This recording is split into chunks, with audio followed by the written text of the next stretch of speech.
tushundingizmi? U yog'i qilamiz-da, keyin anaqa qilamiz, kadrga kiramiz. Siz hali ham bir o'z dasturini o'rnatmadingizmi? Yo'q.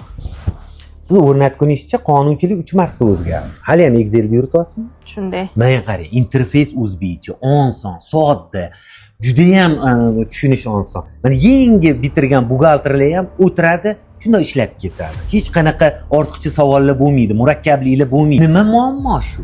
Ayting.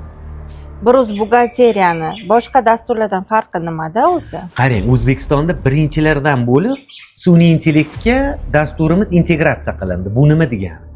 Mana masalan, bank ko'chirmasini yuklaysiz.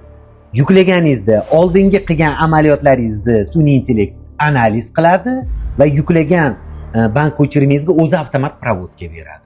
Dasturni kompaniya 3 oyga bo'lib to'lash sharti bilan beryapti. Bu nima degani? Hozirroq dasturni kompyuteringizga o'rnatasiz, foizlarsiz, penyalarsiz. Yana qanaqa sharoit yaratib berish kerak siz? Shunda ham o'rnatmasangiz endi bilmayman.